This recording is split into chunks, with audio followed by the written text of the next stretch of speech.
নির্বাচন কমিশনের বিরুদ্ধে একটি দলের প্রতি পক্ষপাতিত্বের অভিযোগ তুলেছে এনসিপি। সিইসির সঙ্গে বৈঠক শেষে দলটির মুখপাত্র আসিফ মাহমুদ সজীব ভুঁইয়া বলেন, প্রশাসন ও বিভিন্ন গোয়েন্দা সংস্থার লোকেরা একটা পার্টি অফিসকে কেবলা বানিয়ে ফেলেছে। দেশ আরেকটি পাতানো নির্বাচনের দিকে গেলে জুলাই গণঅভ্যুত্থানের মতো আবারও রাজপথে নামার হুঁশিয়ারি দেন তিনি। এদিকে মনোনয়নপত্র গ্রহণ ও বাতিলের সিদ্ধান্তের বিরুদ্ধে নির্বাচন কমিশনে আপিলের 2 দিনে মোট আবেদন জমা পড়েছে 164টি। নির্বাচন ভবনে সকাল থেকে আসতে থাকেন যাচাই বাছাইয়ে বাদ পড়া সম্ভাব্য প্রার্থীরা। বিস্তারিত আসমা আক্তার নুপুরের রিপোর্টে। জাতীয় নির্বাচনের মনোনয়নপত্র বাছাইয়ে রিটার্নিং অফিসারের সিদ্ধান্তের বিরুদ্ধে আপিলের দ্বিতীয় দিনে ইসিতে মোট 122টি আবেদন জমা পড়েছে। 2 দিনে মোট আপিলের সংখ্যা 164টি। প্রথম দিনের মতো দ্বিতীয় দিনেও নির্বাচনী পরিবেশ ও নির্বাচন ব্যবস্থা নিয়ে কমিশনের সমালোচনা করেন প্রার্থীরা। 1% ভোটারের সইয়ের বিষয়টি অযৌক্তিক বলে দাবি তাদের। 2-3-4টে মামলার এখনো ক্লিয়ারেন্স পাইনি, সেগুলোরও হয়ে যাচ্ছে, বৈধ হয়ে যাচ্ছে। অথচ আমি যেমন আমার কথাই বলছি যে আমার সনদপত্রের কপিটা দেওয়া হয়নি, শিক্ষা সনদের, এবং দলীয় প্যাডে অঙ্গীকারনামা দেওয়া হয়েছে, কিন্তু সেটার কি ত্রুটি ওনারা মনে করেছেন এটাকে স্থগিত রাখলেও পারতেন। আমার এখানে যায় 6 জনের ভুল পাইছে, তার মধ্যে 2 জনের ঠিকানা পায়নি, অথচ আমি দেখেছি তাদের ঠিকানা আছে, বাস্তবে তারা বসবাস করতেছে সেই এলাকায়। তাহলে তারাও তো ভুল করছে। তাহলে আমাদের তো 4100 মানুষের স্বাক্ষর নিতে যায়, 2-একটা ছোটোখাটো ভুল তারা ইগনোর করতে পারতো।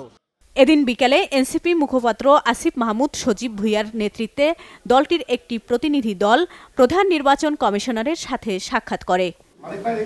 সাক্ষাৎ শেষে সাংবাদিকদের সাথে কথা বলেন আসিফ মাহমুদ। অভিযোগ করেন, মনোনয়ন যাচাই বাছাইয়ে একতরফা সিদ্ধান্ত নিচ্ছে নির্বাচন কমিশন। একটি নির্দিষ্ট দলের প্রতি প্রশাসনের পক্ষপাতিত্ব চলছে বলেও অভিযোগ তার। এটা আমরা মনে করি যে স্পষ্টভাবেই একটি নির্দিষ্ট দলের প্রতি, একটি নির্দিষ্ট গোষ্ঠীর প্রতি প্রশাসনের এক ধরনের একতরফা এবং পক্ষপাতিত্বের পরিচয় আমরা দেখেছি। বাংলাদেশের জনগণ যারা তাদের রায় প্রকাশ করবেন আগামী 12ই ফেব্রুয়ারি, তাদের জন্য একটা আশঙ্কার বিষয়, শঙ্কার বিষয় যে এই নির্বাচনটা কি সুষ্ঠু, নিরপেক্ষ এবং মানুষের ভোটাধিকার প্রয়োগের মাধ্যমে সম্পন্ন হবে, নাকি প্রশাসনের যেই বিগত 3টা নির্বাচনে আমরা দেখে এসেছি প্রশাসনের এক ধরনের পক্ষপাতিত্ব, একতরফা আচরণ, ব্যালট পূরণ করে রাতের ভোট, এই ধরনের একটা ব্যবস্থার মধ্য দিয়ে, একটা সেটেলমেন্টের মধ্য দিয়ে নির্বাচনটা হয়ে যাবে, এ ধরনের একটা শঙ্কা বাংলাদেশের জনগণের মধ্যে তৈরি হয়েছে। একটি দলের প্রধানের সাথে প্রশাসন ও গোয়েন্দা সংস্থার কর্মকর্তাদের সাক্ষাতের সমালোচনাও করেন এনসিপির এই মুখপাত্র। একতরফা কোনো একটা নির্বাচন আয়োজনের দিকে নিয়ে যাচ্ছেন, যেটা আমরা ইতিপূর্বেই শঙ্কা প্রকাশ করেছি যে একটা পার্টির পলিটিক্যাল অফিসের দিকে আমরা দেখছি যে নিয়ম বহির্ভূতভাবে অনেক সরকারি কর্মকর্তারা এবং গোয়েন্দা সংস্থার প্রধানরা যাওয়া শুরু করেছেন। তো এই বিষয়গুলো যদি এভাবেই চলতে থাকে এবং আমরা যদি দেখি বাংলাদেশে আরও একটি পাতানো নির্বাচনের প্লট সাজানো হচ্ছে, তাহলে অবশ্যই তখন আমাদেরকে রাজপথ বেছে নিতে হবে।